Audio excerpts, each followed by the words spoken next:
Welcome to the Ignite the Day podcast hosted by Rhema UK and Ireland, igniting your day with revelation, inspiration and encouragement, helping you to live the life that God has called you to. Okay, I'm going to switch, well, maybe not switch directions, but I'll ask you a new question. What is DCPI? You've mentioned it a few times. We talked about it a little bit. Tell us a bit more about it. Plug DCPI. What is DCPI? Yes. So in the introduction, you used our, what I'd call our Sunday name, Dynamic Church Planting International. It's a leadership thing here. I'll level with you. I don't know if anybody's ever felt imposter syndrome, but whenever I'm representing DCPI, I feel like a massive imposter because a lot of our other team members, people that we've worked with, have been with DCPI for decades. Well, a decade or plus. You know, they're well ingrained. Some of our team, they met through DCPI. I didn't know about DCPI until 2023. And now I'm on the European board and I feel like, what am I doing here? But for us, we were looking for a tool to help us explore church planting. We'd never planted in Europe. We had no idea of a system, a process, what would it take? And when I was looking for something to benefit our church, DCPI was recommended. And as a good Englishman, I liked that it was free. And I thought, well, if we don't invest any money and it's not useful to us, I don't have to answer to the trustees of why have we spent hundreds of pounds on something we're not going to use. But yeah, it was free and it was easily accessible. It was 6 weeks on Zoom for 2 hours and we could train our whole leadership team and anybody that was interested in the basics of church planting. And so what we learned in that season and why I'm fully convinced of kind of the DCPI process is that it's a principle-based kind of learning tool. So it was founded back in I think the 90s by a guy in the US called Paul Becker, and he's had this vision to resource and equip church planters with a tool that would facilitate, help release them to plant churches. And amazingly, he had this vision to see 1,000 churches planted.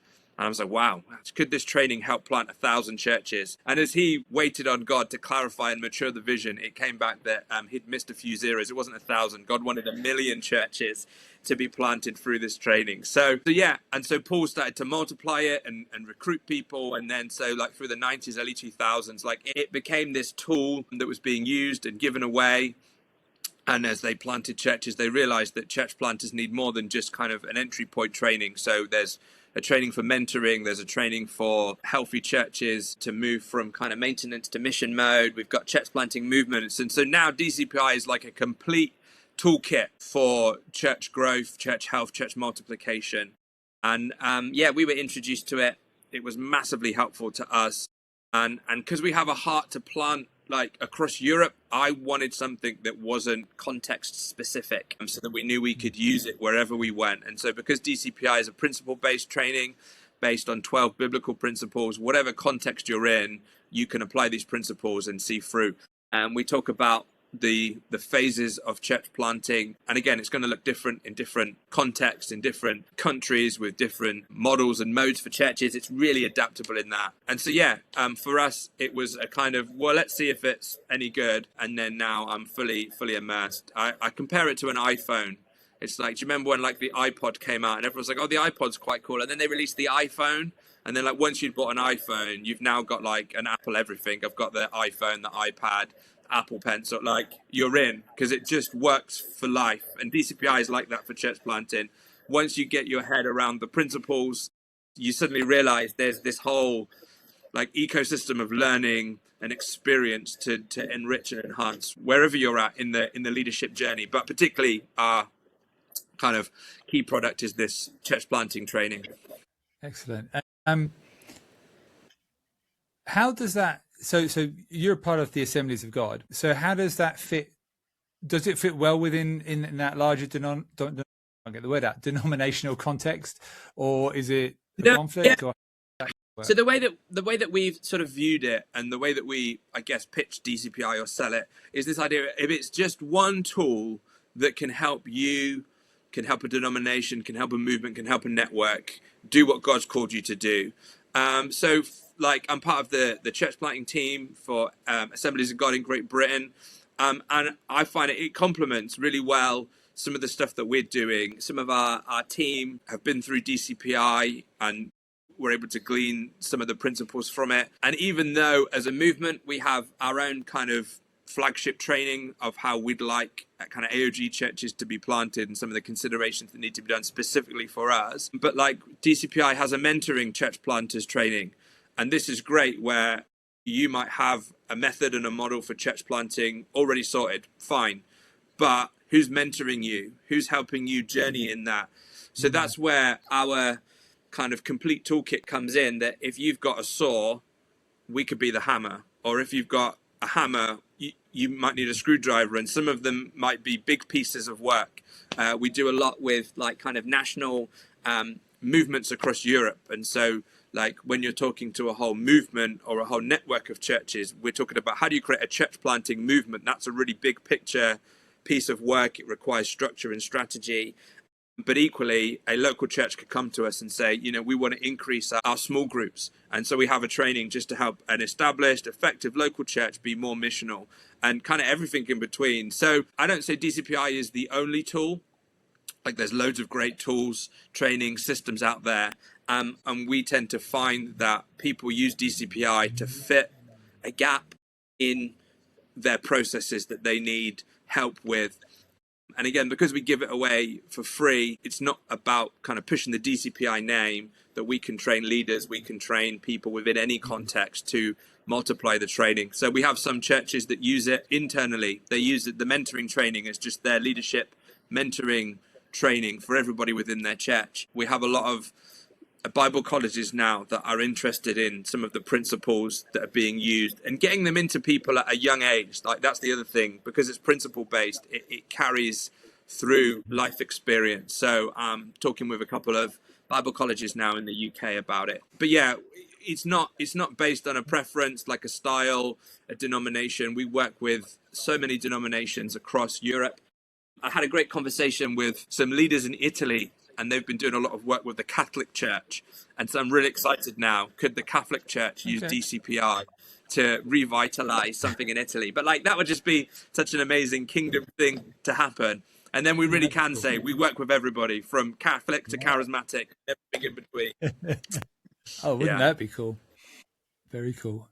Thank you. That's really cool. I just reiterate from a Rhema perspective, we obviously use the Church Planting Essentials module as part of our core curriculum now within Rhema Bible College in the UK and Ireland. So absolutely, it fills a gap. It's really a great, DCPI is really a great tool. I can't sing its praises highly enough. It's a great tool for supporting all these areas that Ant's been talking about. So Ant, we talked about vision. We talked about hearing from the Lord. We've talked about DCPI as a tool. Now, I'd love for you to share with us as you've taken that vision and you've picked up a tool and you've started pastoring a church and you started working on church planting, what's gone well, what hasn't gone well, what lessons have you learned along the way? What does even a church plant look like in the 21st century? Great question. I guess for us, the church in High Wycombe was like a repurposing. So while I'd been away at Bible College and did different things, the church had been through a lot of change, leadership change, some issues in the church, and was back to like basically just a core group of faithful people. That's what we inherited in 2020. And so for us, the pandemic was, I think, a real blessing in terms of we were able to stop literally everything, evaluate it, assess it, and then basically repurpose the things that we wanted to continue with. Whereas I know for a lot of churches that were trying to keep things running, it's really hard to re-engineer something whilst doing it at the same time. So for us in that season, we just reset things back to core vision, mission, and values, and then built everything from there up. And that's really the essence of kind of our process going forward, really, is just to build things around like our simple vision statement to show people good living and a living God. We've created systems, we've created process to engage people on that journey. And for like a church that was planted, or I guess started over 160 years ago, we've got an amazing legacy that we're stood on as a church here. And I remember reading a statistic that says, a church that plants within its first 3 years has a really high success rate of, planting and seeing fruit from that. Churches that plant within like 5 to 7 years have a slightly reduced sort of impact of doing it and it being healthy and productive. But they were saying churches that wait until 10 plus years to plant very rarely, if ever, plant. And so like it was a big change to go from an established church of 150, 160 years to suddenly start to go, okay, we're now going out, we're thinking outside of the norm and the routine. And I think in the UK particularly, where we have this kind of established church mindset, where often the church is the building, the church is the program, the church is everything but like God's vehicle to reach and impact the world. So a lot of it was conversation, a lot of it was teaching, a lot of it was just sharing stories and experience of what it looks like for us to get outside of our comfort zones, to get outside of our context, and really I think to learn where God has uniquely graced us to be and positioned ourselves. So I'd say after being here for 6 years now and repeating and sharing, we're just starting to see church planting as part of our norm. For a long time, it was the exception, whereas now, like I think I do it enough, I talk about it enough that people go, oh, we're a church that plants churches. And so people start to ask now, where are we planting next? How's the church plant in Bournemouth? How is, this happening? How's the progress on this? And it's become part of our conversation. But like it's taken 6 years. It didn't happen overnight.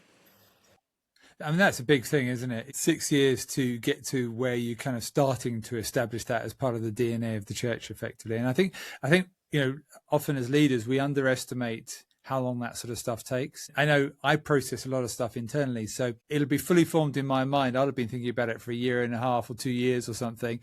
And it'll be so real to me. And I can't, and I've talked about it a bit outside to other people, but I can't understand why they haven't caught it like I've caught it. But I've been processing it for like 2 years. God downloaded it to me and I've been thinking about it, dwelling on it, scribbling notes about it, whatever it is, doing presentations on it. But actually I've spent hours and hours and hours on it. And meanwhile, all anyone else has heard is, a 2-minute spiel at the beginning of church, or a 5-minute conversation at a coffee shop, or a couple of times over a year. And so they've had, they maybe had 10 minutes of that vision when I've had 10 days worth of it, or 10 years of it, or whatever it is. And it just takes time, doesn't it, to catch that vision and really impart. Yeah, a big thing that we've worked on, and like I say, I have a very short attention span. I'm very impatient. I'm quite creative. And so I have to have a lot of structure to keep me on track and keep us moving in the right direction. So one of the things we've really worked on is how to be consistent in doing things. And this idea of like not trying to do a great thing once a year, but trying to do things well consistently. And we've developed what I call 3 Ps. And again, this I think applies in kind of any leadership church context, but we talk about processes, we talk about pathways, and we talk about pipelines. So we realized in order for church planting and multiplication and mission to be part of our everyday language, we have to develop processes that lead people on that journey. We can't, do one thing and expect a different result. We have to be intentional about, okay, what are the processes in place? So some of that comes back to just the language that we use. Like you say, whenever we start a church service, whenever we welcome people, we introduce them to welcome to Vibe Church, a family of churches across Europe. And we did that with the first church plant, when we'd planted one church. We were like, this is our intentional language. Our identity is a family of churches. And so sometimes you have to think about those processes with either our internal, our public, our external communication. So whatever vision God's put on your heart as a leader, you have to be drip feeding that to people all the time. So like you say, you're not relying on the once a year presentation of the vision, but actually every conversation, every email, every social media post, everything we're putting out there is saying to people, hey, we're about a purpose, a family of churches across Europe showing people good living and a living God. The second part of that is we develop then pathways. So we talk about our discipleship pathway of what's the aim? What does a mature disciple of Jesus look like? Well, in our context, it's somebody who's, part of planting or reaching that next community. And so everything about our discipleship pathway, bringing people to maturity in faith, developing spiritual gifts, all of those things. But for us, the pinnacle of discipleship is that person who's willing to be obedient and take that step of faith into planting. And then the same with pipelines, our leadership development pipeline. What does that look like? Well, for us, the pinnacle of kind of leadership is that sort of apostolic gifted leader that sees, kingdom things. And not everybody is going to get there. And you need people at every step and every stage of the journey. But for us, it was that intentional processes that share vision and push culture, pathways that are leading us to creating the type of people that we need to fulfill the vision that God's got for us. And then pipelines that are intentionally developing leaders that are going to serve and support the legacy of planting churches in Europe. Wow, that's incredibly structured and organized. I'm very impressed. We're probably quite similar. I need structure to help me. I'm not very good with it. I jump all over the place and vision and all this kind of stuff. And then I need someone to remind me, no, Toby, we've got to do the budgets or something. But that's the different gifts that come in the body of Christ, isn't it? And I think, like you just said, not everyone's going to be that apostolic leader or senior pastor or whatever. But that's why we're a body, right? We need the toe just as much as we need the finger. I hurt my big toe about 6 weeks ago now, and I'm still not back to fully utilizing my foot like I should, because I didn't take it to the hospital. I probably should have done. My wife thinks I broke it. But anyway. That's right. I relate. It was my birthday at the weekend, and for the first time in 39 years, I broke a toe. I kicked the corner of the bed in the hotel, and my foot was sore the day. And when I got home, it was like purple, and my wife was like, "I think you broke your toe." Yeah, my whole foot went purple. I was traveling. It was like about 2 days later, we were going to the US. So I didn't have time to go mess around with doctors, go to the hospital or whatever. And then we got to the US and my whole foot's black. It's like, oh, okay. Yeah. But anyway, no one wants to know about our dodgy feet. But it is that principle, isn't it? Actually, your foot is really important. And until you hurt it or you miss it, you don't notice how much your toe is playing a huge effect in how you do things. And it's so critical that we as the body come together and recognize and value all the gifts that the body brings, from the apostolic leader all the way through to the person cleaning the toilets or serving food or hospitality or making the tea or whatever it is, cleaning the church. And we all have value, and we all contribute to that bigger vision of, actually, we're a family of churches, throughout Europe or wherever, bringing good living and a living God to the nations that we're in. And, I love that sort of drip feed kind of approach that you described to getting that vision out there. It's that kind of, that old story about the US president walking around NASA and stops and asks the cleaner, what's he doing? And he says, well, I'm part of sending a man to the moon kind of thing. And it's that, how do we catch that big vision? And it comes through repetition. It comes through reinforcement. It comes through pushing it and acknowledging it and recognizing it and embracing it on a continual basis. Love it. And then it starts to become a thing, and you've built momentum. And it's not just you carrying it. Suddenly there's a team of people carrying it, and the church is carrying it. Really cool. So which was the first church? So you've got 4 churches. Tell us about them. Where are they? And what was the first? And how did it go? So High Wycombe, we repurposed. And again, a lot of the principles of repurposing are very similar in church planting. A lot of guys in the Church of England, I'm learning, are using church planting principles to repurpose sort of existing Church of England churches. The first opportunity was Florence in Italy.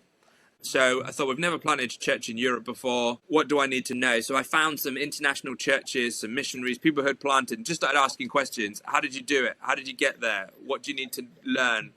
And so I met a pastor who planted in Italy, in Florence, back in 2011, shared the journey. And kind of through the conversation, they then sort of shared that during the pandemic, they'd had to go back to the US for some health reasons, and they were really unsure what to do with the church, and they really wanted to sort of move it forward.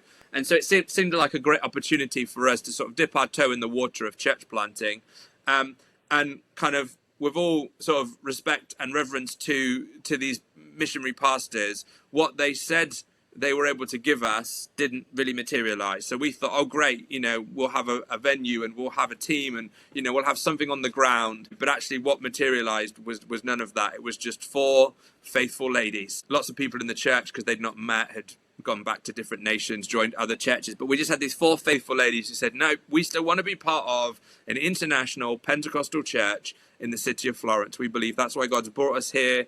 And so I said, okay, if that's what we've got, that's what we'll work with. And I remember back in, January 2023, booking a week in Florence and just walking around, and just that moment of, what am I doing here? Like, I don't speak Italian. I don't know anybody. I've never met these 4 women in real life. We've only done Zoom. I was like, they could be kidnappers. I mean, they're not. They're the sweetest little Filipino ladies you could ever want to meet. Like, they couldn't kidnap a hamster. But like, you just thought there are so many things here that doesn't make sense on paper. But all I could kind of just had in my heart was this vision, just that picture of God showed me Europe, and Italy was one of the places that I saw. And I said, well, okay. And I remember that day reading in Acts, when Paul goes to Philippi, and it says how there was no synagogue for him to go and preach in, because in those days you needed Jewish men to create a synagogue. And so if there wasn't 10 Jewish men, no synagogue. So they would just meet to pray. And it says about how he went to meet with the Jewish community, and he just found this group of people by the river. And there was that one lady, Lydia, who was a wealthy business person, and she was the catalyst. She was the start of the church in Philippi.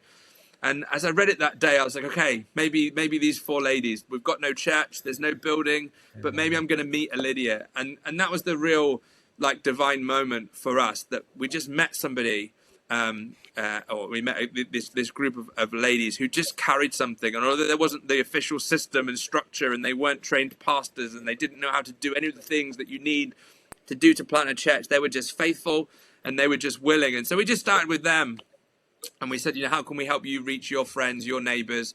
And a lot of them were married to Italians, and they had connections in the community. And we said, let's just start meeting.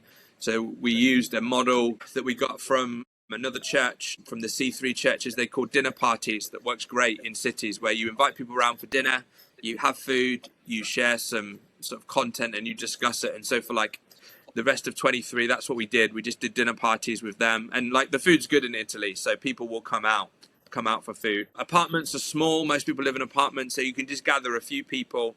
And then periodically, I think in the February, in the April, in the September or October, we took teams out and we did sort of like interest services to say, look, this is the kind of church we'd love to build. And we saw some connection, and we just started small. And again, it grew week by week, month by month. 1 or 2 people added here, 1 or 2 people added there. And then back in February 25, so last February, we were able to appoint some location pastors. God had opened a connection with some missionaries who had been called to Florence to plant, that we'd been building relationship with. And again, it began with that step of sort of a door opened, and okay, this could be where God's leading, and we stepped into it. And then we were just faithful, we were consistent. We just kind of did what we could, no aspiration, no desire to go big, but let's just be obedient and faithful. And so it's flourished. And so, so now we've got Caleb and Angelina leading a great location out there. They've got a regular service on a Sunday evening. They've got regular groups happening, student group. They've just started to minister in some local schools with Youth for Christ. And God's just really blessed it. And it wasn't because we had the best plan. It wasn't because we had the best budget. It wasn't because we had the best team. We just did faithfully, obediently, consistently what we could. And God's just added to it kind of week by week. And so, for us, and it was always that sense in which, great to have a vision to plant 10 churches, but it's like, you've got to show you can plant one first. And that was the thing. If it takes us 10 years to plant one church, we'll be here for 10 years. But so that was our first church planting experience. And so now I understand a little bit more Italian than I did back then. I ordered a pizza fully in Italian with no translation the last year I was there. So it's good. So we've enjoyed the journey. That's so cool. Let me ask a question. Is there anything that you'd do differently if you had to do that again? Any lessons you learned? Anything you did wrong that people could learn from? Good question. I think in hindsight, we didn't really know what we were doing. We had done a DCPI training and we'd got some good principles, but I think probably there was a little bit more groundwork we could have done before really taking that step of faith. But I think we only know that with hindsight because we've planted more places now and we've got a bit more wisdom. I think, it's just taking the time to really understand what God's saying. We probably practically, like on a financial side of it, we didn't really financially do it very well. But we were very much of the mindset that we didn't want a finance-based church planting model. It was never about having a budget to do it. But having done it a few times now, I definitely give advice to my younger self or other church planters to have a good like financial plan. And even if you don't have a lot, it's not about having lots of money. It's just about knowing what are the limitations of the finance that you've got and how to maximize and capitalize that. I think we invested quite a lot very early on, thinking that stuff would happen, and when it didn't happen, we'd sort of like run out of money, and then we're like, oh, now what do we do? And so it felt like a pulling back, whereas actually if we'd been a bit more intentional, it could have been a sustained sort of process.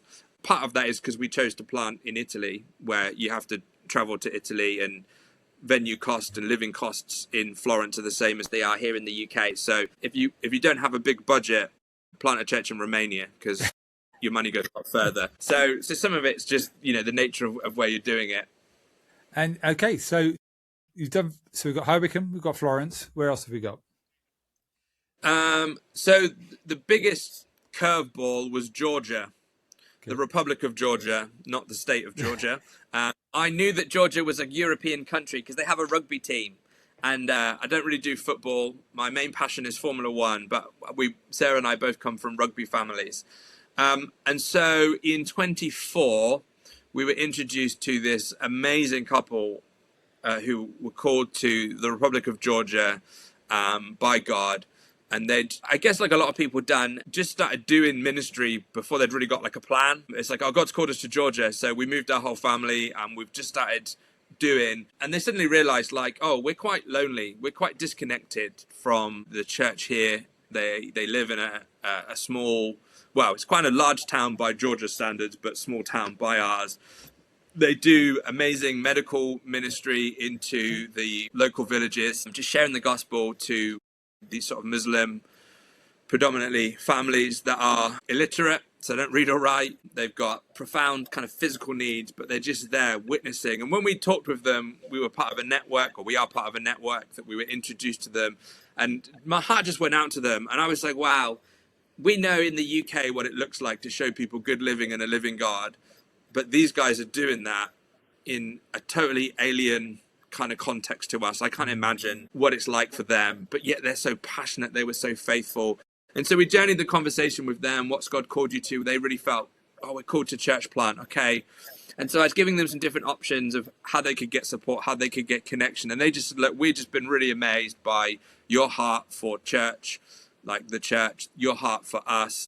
And they just said, we'd really love if we could to be part of Vibe Church and do something together. So that's kind of how that evolved then into us helping them establish a bit more structure. Again, it's then looking at some of those things of process and pathways and pipelines of actually, they're already doing the stuff, but it's how do we focus it so that we start to see fruit. And so they do an online service on a Sunday, ministering and preaching and teaching and worshiping, and then all throughout the week they're out in the villages ministering, leading people to the gospel. And because people don't drive, because people can't connect, like, it's a very different approach, but just seeing God be incredibly faithful to them. And like, you know, we talk about that one student that came to church on Sunday, and that's a real win for us. And then I talk to those guys, hey, what's going on in your world? Wow, this person had a dream about Jesus, and they're from a Muslim family in Iran, and they've moved. And I'm like, okay, that's another level of testimony. But it's like just so inspiring. And so for me, it massively challenges my faith of like,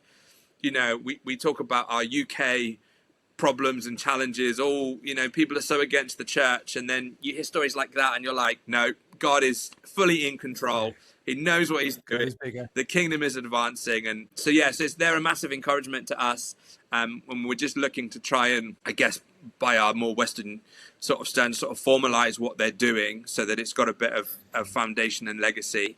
Just praying that God would send a few more people to join with them in there. And again, had some great conversations in different contexts with people who are like, oh, I see you've got a church in Georgia, and telling me stuff about, oh, God's put Georgia on my heart, and you know, I feel like I've got this call, and just totally believing like it was never on our radar, but God knows what he's doing, and he's bringing the right people to us at the right time. And so, yeah, really believing that we'll see a more sort of in-person church community that's the base for then that wide community ministry in the future. So what we've had, High Wycombe, Florence, Republic of Georgia, not the state of Georgia. Yeah. And then last year, again, introduced to some church planters who were Spanish speaking. So I have a passion for the sun. I believe one day God will call us to plant a church north of wherever we are. But at the minute, he's only leading us south. He's only leading us to where the sun shines. But yeah, through Assemblies of God, we got introduced to this couple God had sent from Spain to the UK to plant. And again, they'd got so far in their journey and wanted to be part of something bigger and healthier, and had a real passion for the next generation.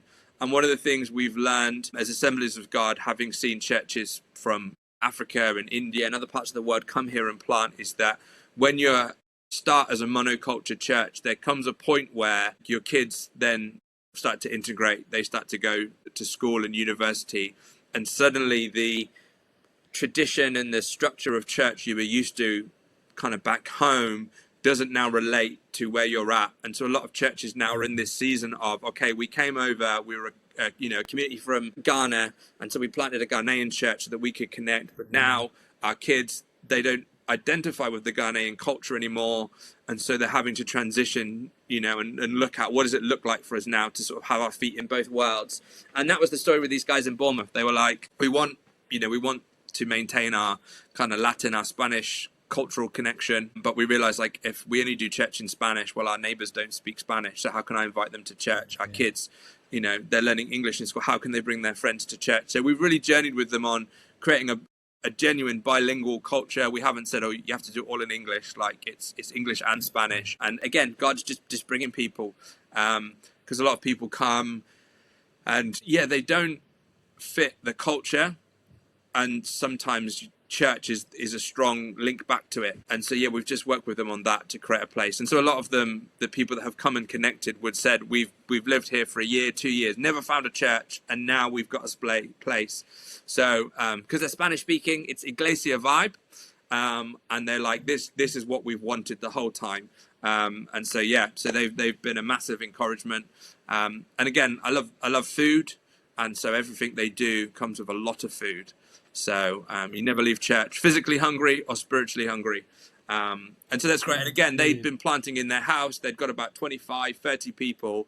And as soon as we joined together, we hired a community center.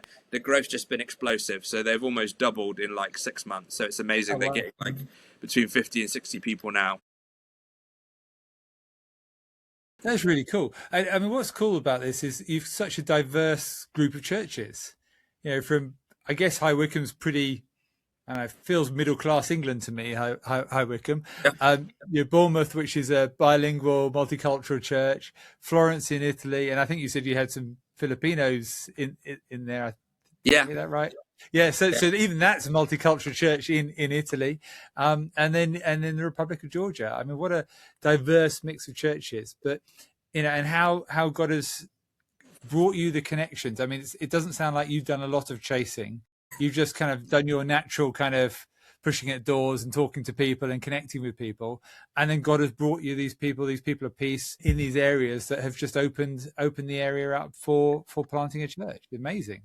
Yeah, I think that for us, we didn't want to plant a model. So the vision for Vibe Church was all about the atmosphere that we carry. It was never about the songs that we sing or our production values or anything. It was always about, you should know that you've been to Vibe Church because you experience the same atmosphere, whether we're singing in English, Spanish, whether we're in, Azerbaijani, whatever it is, we share these common mission, vision and values. And you've been to a Vibe Church, even though it might look different, but you're like, oh, yeah. I know I've been with the same family of people. Rather than some churches, you've been to, a location of that church because it's branded, because they spoke the same, they sung the same, and that works in a lot of context, but we didn't really feel that was us. That's not what God had put on our heart. We are much more relational, just bringing people together, connecting and doing it that way. Brilliant. No, I love it. I mean, there is so much we could dig into, but I want to honor your time. We've nearly out of time. Just a huge thank you from me. I think that what you've shared today will really resonate with a lot of people. I think will really help a lot of people that will listen to the podcast. As we close, where can people reach you? Where can they get in touch? Whether it's Vibe or DCPI? I have 4 email addresses. Only 4? Yeah. If you're interested in church planting training, .lee@dcpi.org. DCPI.eu, I think is my DCPI email address, and would love to, find out how we can serve or help.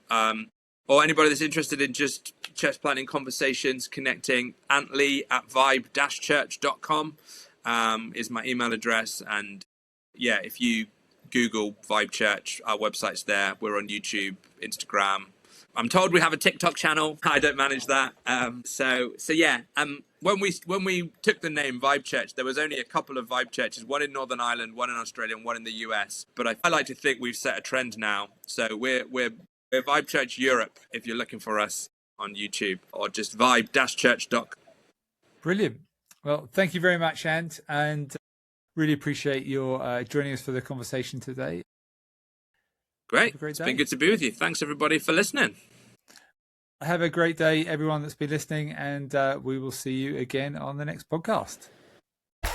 Thank you for joining us for the Ignite the Day podcast. We hope that we've ignited your day with revelation, inspiration, and encouragement, and that we're helping you to live the life that God has called you to.